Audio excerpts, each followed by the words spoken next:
selon ce que vous dites dans votre dernier livre, Laurent Alexandre, votre métier, la médecine, au départ, c'était ça votre métier, va être totalement révolutionné par l'intelligence artificielle. C'est-à-dire que dans relativement peu de temps, dites-vous, le métier des médecins et même des spécialistes va complètement changer, puisque l'intelligence artificielle arrivera à faire des diagnostics meilleurs que n'importe quel être humain. Là où il y a beaucoup de données, et quand on a des grosses bases de données, on est en train de perdre pied, nous médecins. Ça ne veut pas dire qu'on n'a pas de place dans le paysage médical de demain, mais face à l'intelligence artificielle de type deep learning, pour analyser un scanner, on ne tient pas la route. Et les écarts deviennent maintenant spectaculaires. Dans le dépistage des cancers de la peau, on est en train d'être écrabouillé. On était à égalité avec l'IA de Google. Et ça avait été publié dans Science il y a 2 ans. Maintenant, on est très inférieur. Dans le dépistage des métastases du cancer du sein, la dernière IA médicale de Google, l'AINA, fait 99% de bons diagnostics. Les docteurs font entre 60 et 72. Donc on est aujourd'hui, quand il y a beaucoup de data et qu'on fait ce qu'on appelle de l'analyse de pattern, on est vraiment dépassé. On est dépassé pour des raisons aussi physiologiques. La rétine humaine, la rétine d'un radiologue, même d'un excellent radiologue, ne voit que 15 niveaux de gris différents à peu près. Une IA peut voir 1 milliard de niveaux de gris différents. Elle n'est pas limitée par elle n'a pas les mêmes limitations que notre rétine. Donc oui, l'IA pour la partie diagnostic va faire mieux que les médecins à l'horizon 2030-2040. Pour la partie traitement, pour le choix d'une stratégie, c'est plus difficile à dire aujourd'hui. Mais il est clair que les radiologues ne vont pas disparaître, mais ils ne regarderont plus ou quasiment plus les clichés des scanners dans 10, 15, 20 ans, parce qu'ils vont faire beaucoup moins bien que l'intelligence artificielle. Néanmoins, que ce soit dans l'aviation de chasse ou la course automobile, on sait bien que le maillon faible, c'est l'humain. Et notamment parce qu'il cligne des paupières, et quand vous clignez des paupières, quand vous roulez très vite ou que vous foncez dans le ciel, il peut se passer 1 kilomètre, voire 2 kilomètres pendant lequel votre paupière est fermée. Pour autant, vous pensez véritablement que la voiture sans chauffeur pourrait gagner le Grand Prix de Monaco dans les années qui viennent ? Oui, ça, à l'horizon 2040, oui. On va progressivement voir les voitures autonomes dépasser les conducteurs. On voit déjà dans les statistiques qu'on a aux États-Unis que les gens qui utilisent la voiture autonome ont à peu près 2 fois moins d'accidents que les gens qui n'utilisent pas de voiture autonome, après correction des biais. Parce qu'il y a plusieurs biais possibles. À moyen terme, il est clair qu'on ne peut pas battre un algorithme sur la conduite automobile. Mais l'homme va se spécialiser là où il n'y a pas beaucoup de data, là où il faut être transversal, là où il faut être multidisciplinaire et là où il y a besoin de sens commun. Dans tous ces domaines-là, l'intelligence artificielle est durablement mauvaise, vraiment mauvaise. Alors, il y a quelques gens comme Kurzweil qui fantasment sur l'émergence d'intelligence artificielle forte à partir des problèmes liés au fait qu'on aura besoin qu'une parole humaine vienne nous expliquer. Mais l'absence d'explicabilité des choix que fait le deep learning va se trancher petit à petit quand le deep learning sera très supérieur à nous. C'est-à-dire qu'on est en 2040 et vous avez le choix à faire soigner le petit gamin, votre gamin qui a une leucémie, par le professeur Duchemol, le grand professeur. Et il y a 62% de chances de sauver votre gamin. Puis l'intelligence artificielle de Google, elle est très conne, elle ne sait pas vous expliquer, mais elle a 97% de chances de guérison de votre gamin. Là, vous allez préférer que l'intelligence artificielle sauve votre gamin plutôt que le professeur Duchemol le tue. Mais pour qu'on accepte de donner sa vie, de donner sa peau, de donner son gamin à une intelligence artificielle qu'on ne peut pas auditer, parce qu'on ne peut pas auditer le deep learning de façon fine, il faut qu'il y ait un écart de performance moyenne important. Sans doute 5 à 10% de chances de guérison, à mon avis, c'est mon intuition médicale, pour que les gens disent « oui, non, effectivement, j'ai pas compris ce que l'IA a dit ». Mais il vaut mieux que le petit ait 10% de chance de guérison supplémentaire. Non, mais je suis d'accord, mais en même temps, c'est la fin de l'argumentation. Et la fin de l'argumentation, c'est un changement de civilisation. C'est un changement majeur.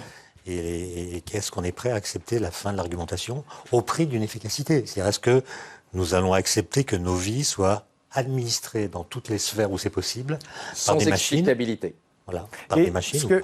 Un exemple très bon que vous donnez dans votre livre, vous dites vers 2030, la technologie des bébés à la carte sera parfaitement au point. On pourra donc fabriquer des bébés optimisés. On pourra, ça ne veut pas dire qu'on le fera. Justement, mais on pourra. 2030, comment est-ce qu'on calcule ? Non, mais c'est une intuition. Je pense qu'à partir de 2030, on va maîtriser si tu veux, les ciseaux moléculaires à peu près correctement et qu'on n'aura pas trop de ce qu'on appelle le off-target. Hein, c'est-à-dire quand on modifie l'ADN à un endroit non souhaité, on fait des progrès importants. À partir de 2030, je pense que ça va se déverrouiller. C'est bien évidemment une prédiction. Hein. Mais ça pourrait être 2050. Mais la question se posera de la même manière. 2040, ce ne sera pas fondamentalement différent. La question que vous posez, c'est qu'au fond, à partir du moment où on pourra, comme ça, fabriquer en laboratoire quasiment des bébés optimisés pour réussir, les parents qui, dans des pays comme le nôtre, par exemple, où on dirait que c'est éthiquement insupportable et qu'il faut continuer de faire des bébés naturellement, comme on les fait aujourd'hui, avec une part de hasard grandissante, là aussi, on va faire un pourcentage et on va se dire non, je ne veux pas faire un bébé qui aura moins de 20% ou 30% moins de chances de réussir que le bébé à la carte qui a été fabriqué dans le pays d'à côté. Nous, on refusera le bébé à la carte et puis on ne va pas prendre le moindre risque de casser un gène important, de donner une tumeur de la rétine, en cassant le gène qui donne le rétinoblastome, en l'abîmant. On ne va pas vouloir. En revanche, on va préférer un comité d'éthique. Nous, on va préférer faire de l'éthique. Mais un paysan très pauvre, s'il a 98% de chances que son gamin puisse rentrer à Harvard en modifiant quelques gènes impliqués dans la synaptogénèse, dans le câblage neuronal, et puis 2% de risque d'accident, pour pas cher, eh ben, il va peut-être préférer que le gamin fasse Harvard, même si dans 2% des cas, ça va mal se terminer. Et est-ce que moralement, on a le droit, nous, bourgeois, intellectuels, savants occidentaux, d'interdire aux pauvres du tiers-monde d'utiliser l'eugénisme intellectuel dans le futur, quand ce sera au point, pour améliorer le destin de leurs enfants? Ça va être une question. Là, pour l'instant, on est parti pour nous l'interdire, même à nous-mêmes. Oui, on va nous l'interdire, mais il y a des pays où ce ne sera pas interdit. Ouais. Et donc, il y aura du tourisme génétique un jour si la technologie arrive à maturité et n'a pas d'effet secondaire. Et on va tomber sur des questions d'eugénisme importantes. Mais avant d'aller modifier l'ADN du bébé pour le rendre plus intelligent, hein, il y a une technique qui est beaucoup plus simple, qui est la sélection embryonnaire et qu'on peut dès à présent faire. Et qu'on le fait déjà. On le fait aujourd'hui sur la trisomie 21, mais pour éliminer un handicap, on pourrait déjà aujourd'hui sélectionner, en fabriquant plusieurs embryons, un embryon qui aurait une probabilité plus importante que les autres d'avoir des bonnes capacités cognitives, même si l'intelligence est très multidimensionnelle. Étienne Klein ? Il y a un philosophe dont j'ai oublié le nom qui parlait d'une sagesse de la répugnance. C'est-à-dire, on entend parler de ça, en fait, on n'en a pas envie. Je pense que nous sommes tous, d'une certaine façon, des conservateurs. C'est pas un mot péjoratif, c'est-à-dire qu'on est tous capables de nommer une pratique, une façon de faire, dont nous aimerions que nos enfants la connaissent comme nous l'avons connue. Ça peut être un paysage, ça peut être la façon d'acheter les billets de train, ça peut être la façon de faire les enfants. Et l'éthique, c'est secondaire par rapport à ça. Il y a des choses dont on veut qu'elles ne changent pas. Parce qu'on pense que la condition humaine, elle est circonscrite et qu'il y a des limites qu'on ne peut pas franchir sans quitter beaucoup plus que ce qu'on croit quitter en faisant. Ouais. Et néanmoins, on ne veut pas que ça change, mais si ça change tout autour de nous, on est bien obligé de s'y faire. Ouais. Oui. Mais dans l'idée de progrès, c'était l'idée qu'on peut configurer le futur d'une façon qui soit crédible. C'est pas l'utopie, le progrès, hein, ça doit être crédible. La science doit nous permettre d'y croire et ça soit attractif pour qu'on fasse les efforts pour que cet état du futur que nous désirons finisse par se réaliser. Aujourd'hui, qu'est-ce qu'on veut pour 2050 ? Je pense que le futur n'est pas configuré. On fait de la prospective assez vague. On dit en 2050, il y aura des voitures qui remporteront le Grand Prix de Monaco. Mais ça ne fait pas un projet de société. Et donc, comment réinstaller l'idée de progrès, c'est-à-dire dessiner le futur d'une façon qui nous donne envie de travailler ou peut-être de prendre des mesures pour que ce futur qu'on a désiré se réalise. C'est ça qui manque, à mon avis, qui fait que le futur est investi par toutes sortes de peurs, par le fait qu'il est en jachère intellectuelle. Hein. Mais justement, le futur qu'on nous présente, je ne dis pas qu'on nous le promet, parce que souvent on le combat en même temps, qu'il serait un futur transhumaniste, à savoir avec des hommes augmentés, une vie très allongée, certains dont vous promettez même la mort de la mort, l'immortalité depuis le temps qu'on en rêvait. Au fond, c'est un futur plutôt positif, optimiste. Après, ça... Je ne suis pas sûr que ça nous rende très heureux, mais au moins, l'un comme l'autre, vous avez l'air de dire, mais oui, mais ce n'est pas pour tout le monde. Mais les voitures, au début, les automobiles, ce n'était pas pour tout le monde non plus. C'est toujours pas pour tout le monde. Non, mais enfin, c'est arrivé quand même au bout d'un moment. Alors, sur le futur transhumaniste, hein, Il n'est pas forcément inégalitaire. D'abord, il n'est pas certain. Non. Nous sommes en plein potage, en plein brouillard numérique et technologique. À quelle vitesse les biotechnologies vont progresser? À quelle vitesse on pourra agir sur notre génome, sur notre cerveau? Est-ce que c'est souhaitable?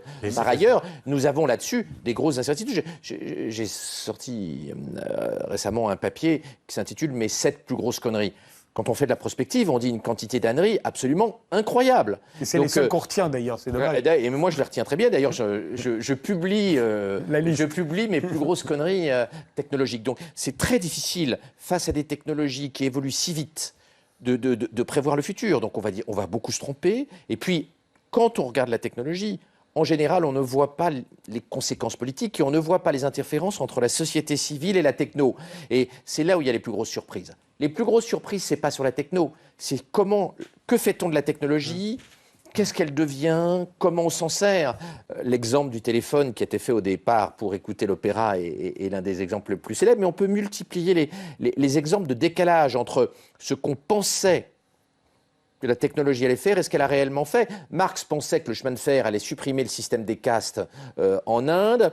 Le patron de General Electric était persuadé qu'avec la radio, et Marconi aussi, cofondateur de la radio, qu'il n'y aurait plus de guerre, parce que les peuples allaient pouvoir communiquer entre eux, qu'ils allaient s'entendre et que ça allait tuer la technologie. Et puis plus près de nous, les gens comme Fukuyama avaient prévu que Internet allait tuer la dictature chinoise avec des slogans absolument incroyables. Le CP,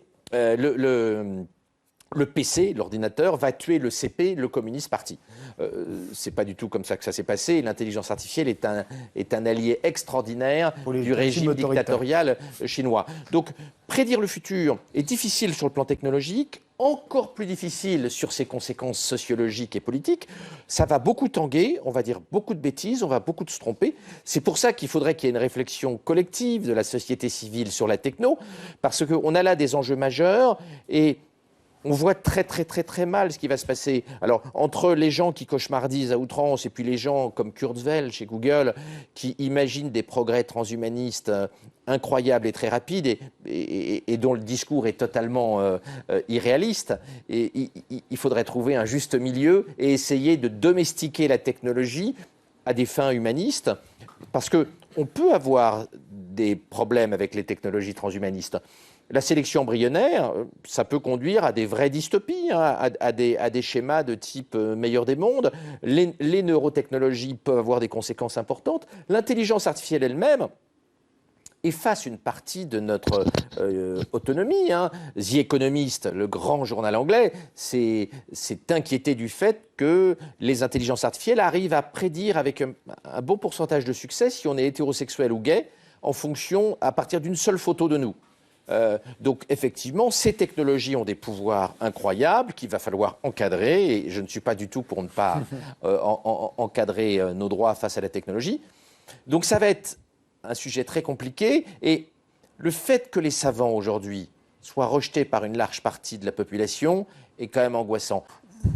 Alors justement, j'en reviens à ces comités d'éthique que l'on multiplie chez nous, et on a l'impression, en tout cas quand on vous lit, Laurent Alexandre, mais pas seulement vous, il y en a d'autres, on a l'impression que c'est devenu une spécialité européenne. C'est l'Europe multiplie les comités d'éthique, tandis que les Chinois et les Américains investissent dans la recherche, notamment les Chinois, mais pas seulement.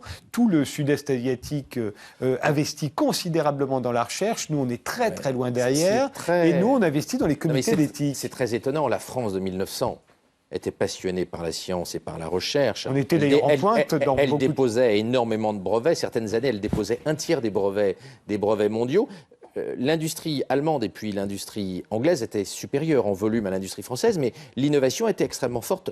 Et puis, progressivement, à partir des années 70, les élites politiques françaises sont devenues plutôt technophobes et se sont de moins en moins intéressées à la science. Et aujourd'hui, c'est un phénomène qui est assez général en Europe. On n'investit pas assez, et l'Europe du Sud investit 1% de sa richesse nationale dans la recherche. Hein. La France est à 2,2%. La Corée du Sud approche les 5%. Hein, donc on est en décalage par rapport aux pays qui investissent le plus dans la science. On n'a pas eu de chef de l'État en France qui aimait la science depuis Valéry Giscard d'Estaing. Le dernier ingénieur président, le dernier savant président, le dernier qui lisait de la science, c'est Valéry Giscard d'Estaing. Et qui d'ailleurs, à son âge, c'est un très très vieux monsieur, est encore passionné de technologie et de science. Depuis, on n'a eu que des handicapés du mulot, des technophobes. On n'a pas eu un seul président qui connaissait la science. Et donc, nos élites s'intéressent pas à la science. Et au niveau de Bruxelles, c'est la même chose. Juncker n'a pas de téléphone portable. Voilà, Juncker n'a pas de téléphone portable, mais il n'est plus au pouvoir pour très longtemps à Bruxelles. Globalement, on s'est spécialisé dans l'éthique et on a abandonné la science, on n'investit pas assez.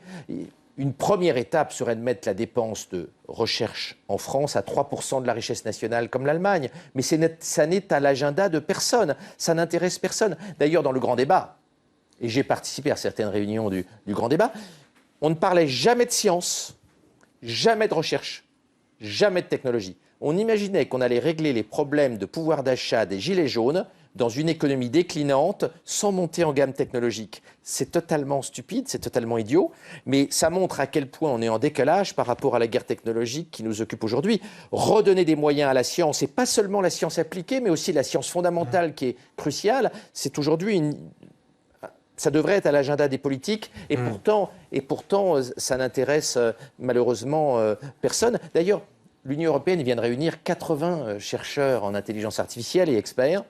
De quoi ont-ils accouché? Que des préconisations éthiques. Ils n'ont accouché d'aucune stratégie scientifique, technologique sur la gestion des datas.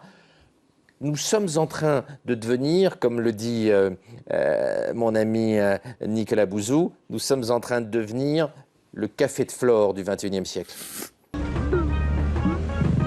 No, puedo volver a empezar.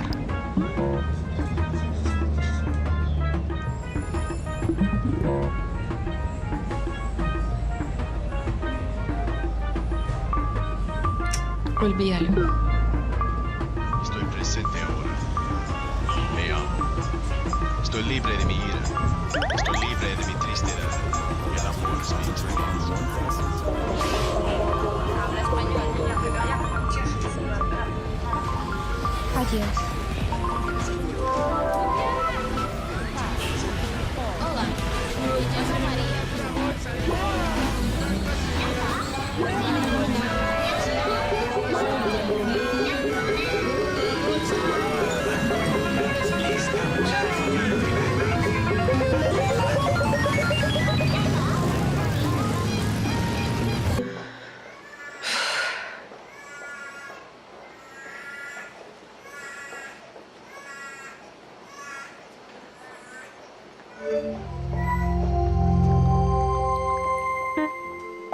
Hola Juliana, me alegra verte. Hoy te ves hermosa. ¿Estás estrenando zapatos? Ya lo arreglaron. Tengo que seguir trabajando. Estoy trabajando en eso, pero necesito verificar tu información biométrica. Por favor, sigue la línea azul hasta el centro de servicio más cercano para confirmar tu identidad. Sí, pero mis puntos están bien. Todo está bien. Chao. Ah, ok.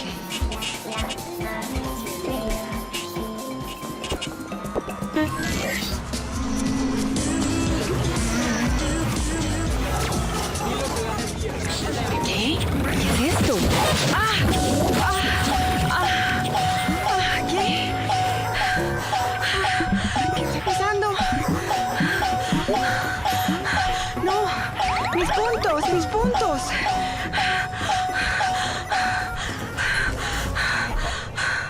¿Qué hago? ¿Qué hago? ¿Qué es eso?